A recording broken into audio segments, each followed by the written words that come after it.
మూసీలో 2 రోజులుగా గాలిస్తున్న మేడిపల్లి స్వాతి మృతదేహం భాగాలు ఇంకా దొరకని పరిస్థితి కనిపిస్తోంది.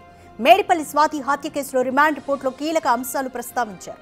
హత్య చేసిన తర్వాత ముందుగానే తెచ్చిపెట్టుకున్న హెక్సా బ్లేడ్తో శరీర భాగాలను వేరు చేశాడు నిందితుడు మహేందర్ రెడ్డి. చెత్త తీసుకెళ్లే బ్లాక్ కవర్లలో కాళ్లు, చేతులు, తల విడివిడిగా 3 కవర్లలో వేశాడు. ప్రతాపసింగారం వద్ద మూసీలో 2 కవర్లను విసిరేశాడు. హత్య చేసిన తర్వాత స్వాతి మొబైల్ తీసుకుని ఆమె చెల్లికి తిన్నారా అని మెసేజ్ చేసి స్వాతినే ఆ మెసేజ్ పెట్టినట్టుగా నమ్మించాడు. ఆ తర్వాత బావ గోవర్ధన్ రెడ్డితో కలిసి మేడిపల్లి పిఎస్లో స్వాతి అదృశ్యమైందని ఫిర్యాదు చేశాడు.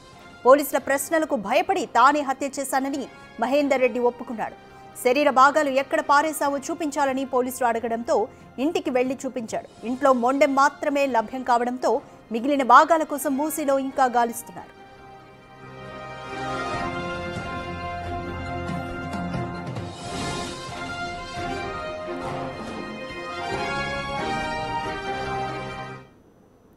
రైట్, మోర్ డీటెయిల్స్ మా ప్రతినిధి సాగర్ అందిస్తారు. రైట్ సాగర్, స్వాతి మృతదేహానికి సంబంధించి అన్ని శరీర భాగాలను అప్పగించాలి, అప్పుడే అంత్యక్రియలు చేస్తామంటూ కూడా స్వాతి బంధువులు నిన్న ఆందోళన చేశారు. బట్ ఎట్టకేలకు పోలీసుల పహారా మధ్య తల శరీర భాగాలు లేకుండానే మొండమే ఒకటి అంత్యక్రియలు చేశారు బంధువులు. సో పోలీసులు ఇంకా మూసీలో గాలిస్తూనే ఉన్నారు. సో కారణాలు ఏమని చెప్తున్నారు ఇంకా శరీర భాగాలు దొరక్కపోవడానికి?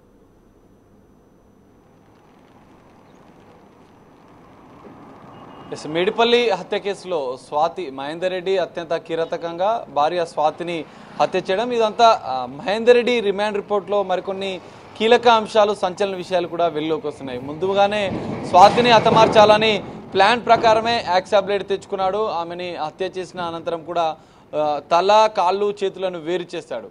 సో ఆ ఇంటి పైన ఉన్నటువంటి ఇటుకలతో తల భాగాన్ని ఒక కవర్లో, డస్ట్బిన్ కవర్స్లో వేసి ఒక సంచిలో వేసి ఇటుకలు పెట్టాడు. ఎందుకంటే ఆధారాలను మాయం చేయాలని ఉద్దేశపూర్వకంగానే బాడీని పార్ట్స్ చేశాడు. వాటిని సంచులలో తీసుకొని చేతులను, తలను ఒకసారి జనరల్గా అంటే ప్రతాపసింగారం మూసి అనేది మేడిపల్లి బాలాజీ హిల్స్ అంటే నిందితుడు మహేందర్ రెడ్డి ఉన్నటువంటి ఇంటికి 12 కిలోమీటర్ల దూరంలో ఉంటుంది. అక్కడి నుంచి బైక్ పై తీసుకువచ్చాడు. మొదట తలని ఇటుకలు వేసి, అంటే మూసీలో వేస్తే మొత్తం ఆధారాలు లేకుండా ఉంటుంది, సో బయటికి రాదని భావించాడు మహేందర్ రెడ్డి. 12 కిలోమీటర్లు తీసుకొచ్చి చేతులని, తలని ఒకసారి తీసుకొచ్చి మూసీలో ఉన్నటువంటి ఈ రైట్ సైడ్ దాంట్లో వేశాడు. ప్రతాపసింగారం ప్రస్తుతం మనం చూస్తున్నటువంటి ఈ ఫ్లైఓవర్ మధ్యలో వేశాడు. ఎందుకంటే జనరల్గా మూసీ అనేది ఫ్లోటింగ్ ఎక్కువ ఉంటుంది, 2-3 మీటర్ల లోతుగా ఉంటుంది. సో ఆధారాలను న్యాయం చేయాలని చెప్పి మొదట రైట్ సైడ్లో వేశాడు. అనంతరం మళ్ళీ ఇంటికి వెళ్ళి బాలాజీ హిల్స్కి వెళ్ళి కాళ్ళను తీసుకొని వచ్చి 10 కిలోల ఉన్నటువంటి దాదాపు ఒక పెద్ద రాయిని తీసుకొని వచ్చాడు. కాళ్ళని మూసీకి మరోవైపుగా మనం చూడొచ్చు, ఇటువైపుగా ఉన్నటువంటి దానికి వేశాడు. సో 2 వైపులా వేస్తే ఆధారాలు పూర్తిగా బయటపడకుండా ఉంటుందని చెప్పి మహేందర్ రెడ్డి భావించినట్లుగా కూడా పోలీసుల రిమాండ్ రిపోర్ట్లో తెలిసింది.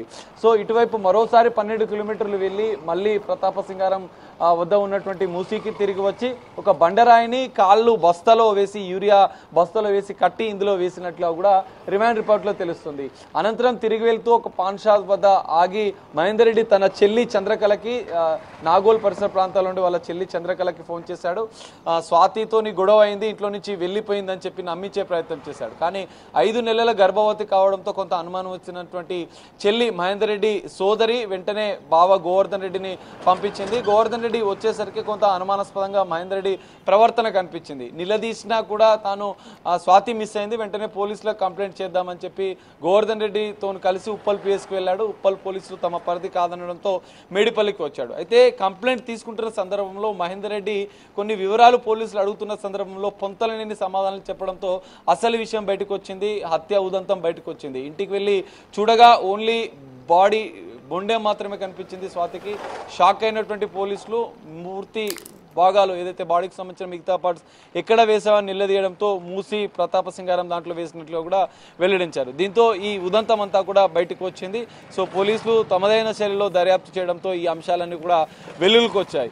ఇప్పటికీ మూసీలో ఎందుకంటే రాళ్లు వేసినప్పటికీ కూడా ఈ మూసీ ఫ్లోటింగ్ అనేది ఎక్కువగా ఉంది. తాజాగా కురిసిన భారీ వర్షాల నేపథ్యంలో వరద ప్రవాహం ఎక్కువగా ఉంది. ప్రతాపసింగారం నుంచి 3 కిలోమీటర్ల వరకు ఇటు మేడిపల్లి పోలీసులు హైడ్రా డిఆర్ఎఫ్ బృందాల ఆధ్వర్యంలో కూడా గాలింపు చర్యలు చేపట్టారు. 3 కిలోమీటర్ల వరకు పరిశీలించినా కూడా మృతదేహానికి సంబంధించిన భాగాల ఆనవాళ్ళు ఇంకా దొరకలేదు.